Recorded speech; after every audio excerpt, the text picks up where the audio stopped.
Hey guys, how's it going? Welcome back to another video, and as it says in the title, I have got my friend's Abarth 500 and it's an awesome car. 160 horsepower from a 1.4 16 valve turbo, and it is nippy to say the least. You can pick these up in Australia for 15,000 is the cheapest one, and they're generally quite well looked after, not high Ks or anything. Obviously the equivalent to like Europe and England would be even cheaper. To the Great British pound would be about roughly £8,000, £8,000, but they'll probably be cheaper because all cars in Australia unfortunately are more expensive because of the import tax and the rarity of them. And these are the standard wheels on it. I quite like the style. I think they're cool, simple, but they don't look terrible, and 17s as well. So yeah, fit the wheel arches perfectly, that's the main thing. Proportionate to the rest of the car. Got some horrible plastic on the front, but that's just standard in most cars. And these are actual vents, that's good. No fakeness on these, actual vents everywhere, which is always good to see. Hate the fake vents.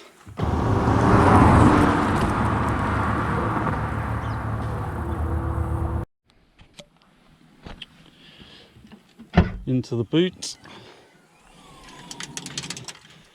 I absolutely love this parcel shelf. Look how deep it is. Oh, it's so good. I know obviously it finishes it off nicely when it's shut, but it's quite comical. There's an alright amount of boot space. You could definitely go to Lake Como or something and have a little picnic and stuff, or anywhere to the beach. I don't know if the seats go down flat. Let's have a look, shall we? Ooh, they would go down flat if that seat was forward. Well, that's pretty good to know for storage, transport purposes, not storage. If I can get that back in.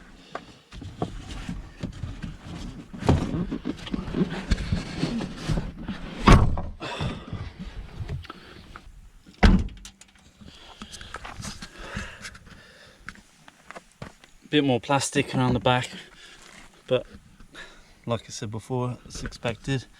Awesome exhaust, proper exhaust tip. Let's see what's under the bonnet. Latches here.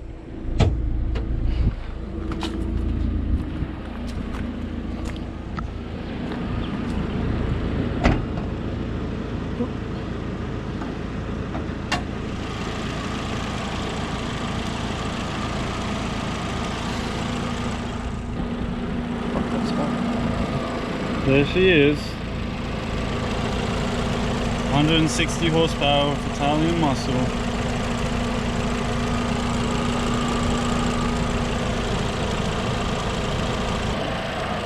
Don't pressure wash the fuse and relay box. That's a good tip to know as well. Yes, tidy. Also, as I said before, it says Abarth in quite a few places.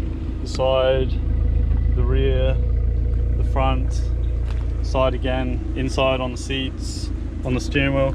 But I've just noticed you can even see a sticker on the suspension there. They definitely want you to know it's not a standard Fiat 500.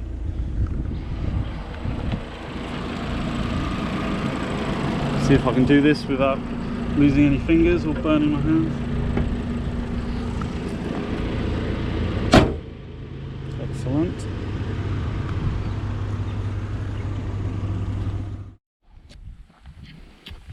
Now inside is a pretty nice place to be. I think well, firstly these seats, let's start with them. They're not standard, but apparently they're an optional extra. The owner was saying that 595 came later as a higher spec car with more power. But yeah, these seats are amazing. They support you so well. They're so good, and they look amazing too. proper race style seats, but very comfortable. I'm not actually too disappointed with the interior. I thought it was going to be quite cheap and tacky, but I think because it's black, it just makes it a bit classier. If this, I think you can have that in like red and maybe blue. I've seen it in as well. It just looks cheap and nasty, but in black and black, and it looks really good. There's the boost pressure gauge and also gear shift indicator. I revved it once to the point of it saying, but I don't like revving it out. It's such a small engine when it's making lots of noise and you're not going anywhere. I don't like, someone else's car, so I'm not going to do that too many times. Maybe just a couple for video evidence. Big old doors, height wise, makes it very easy to get in. So obviously it's quite low car, but the sill is tiny here. It is a bit of a weird driving position.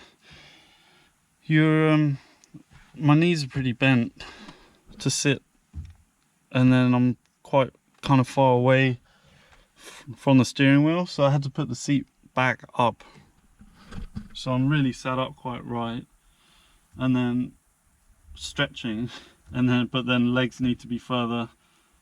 It just doesn't quite work right. It's weird, and my limbs are pretty sure I'm in proportion limb wise. Pretty basic MP3 CD player. These are bloody horrible switches. They look very tacky. The rest is okay, it just is what it is. It's nothing exciting, but yeah, it's very bland in fact. But it's not meant to be a luxury car, it's just meant to be a sporty, nippy, cheap car. Having the windows controls in the middle, bit of a pain, but you get used to it. My Commodore had the same. I think Holden's in general have the controls for the windows in the middle, and you get used to it. If you're hopping between cars, it's annoying, of course, because every time you go for the door where it would traditionally be and it's not there, and also a bit annoying because when you're driving you can't even see it because your arm's in the way. So but like I said, you get used to that kind of thing. One thing that I really don't like, just again on the basis of hopping into the car, because once you've adjusted the seat, it's going to be adjusted and you probably own it and you're going to be driving it every day, so it doesn't need to be changed. But you can't change it with the door open. I can't get my hand because of the seat. Maybe that's because it's an aftermarket seat. That could be the issue, but I've got to open the door to be able to get to it properly. See where the door would come to?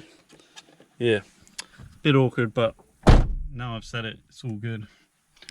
Yeah, wouldn't want to go too far in the back of one of those. I don't think there's much space at all.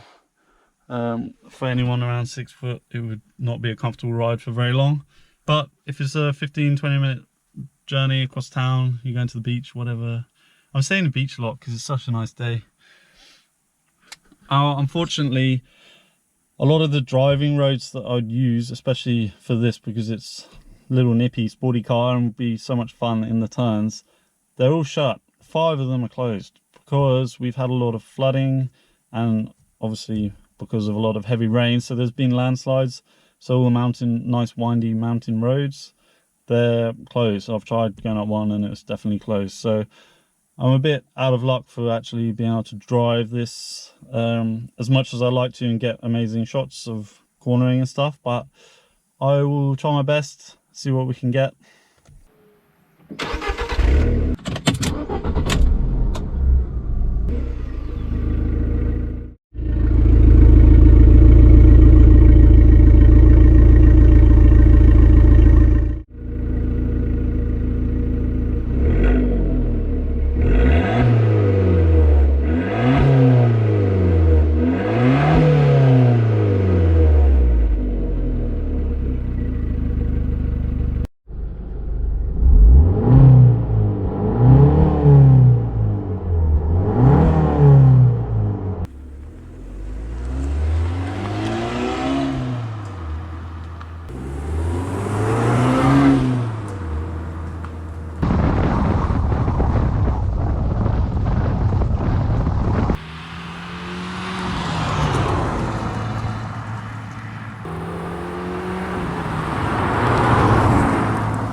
a gallon. Normally I top up my mates' cars when I borrow them because I don't want it to cost them money for me to do a video on their car, but it hasn't really moved, so I'm gonna give it a rinse off as it's very dusty, and buy my mate a drink. Yeah, there's not too much road noise. The ride's comfortable enough. This road's atrocious, so anything on this road would be suffering right now. There's so many potholes. Exhaust noise isn't very loud, you know, it's not obnoxious or anything. I can't hear it at the moment. If I change down the gear and put it into second, give it some welly, I'll definitely be able to hear it then, but it's a nice amount, you know.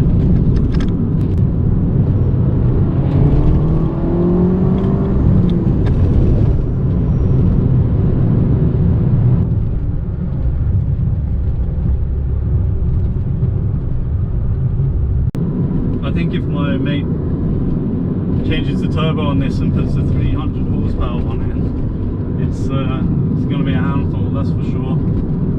Well, my BMW is 301 horsepower, but a much heavier car. I think it's about half a second quicker, my BMW, than this, to 100 kilometers an hour. But it makes 140 horsepower more than this. But if my mate modifies his, he reckons he'll get 300 horsepower. That's going to be crazy, absolutely crazy.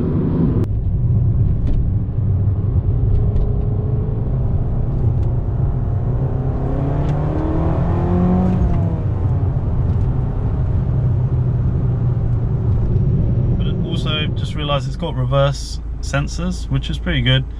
I mean, it's a bit dubious whether you need it, as the rear of the car goes pretty much straight down from where it is in the glass. So, but it's another handy thing to have these days. Most cars have them. So, and again, sorry there's not more footage. I really wanted to take out the mountain roads and things, but there's nothing within an hour to an hour and a half of where I live because all the roads are shut. So yeah, maybe another time, if my mate does end up modifying this and changing the turbocharger, then he might let me out in it again, and then we can go on some better roads. So there you have it, the Abarth 500. If you live in a town or city and you want a nippy, fun little car for a reasonable price, this is definitely it. You won't be disappointed. It looks stylish, it goes well, handles well, sounds awesome, and for the money, again, like $15,000 in Australia, you just can't go wrong. It's awesome bit of kit. Thanks for watching.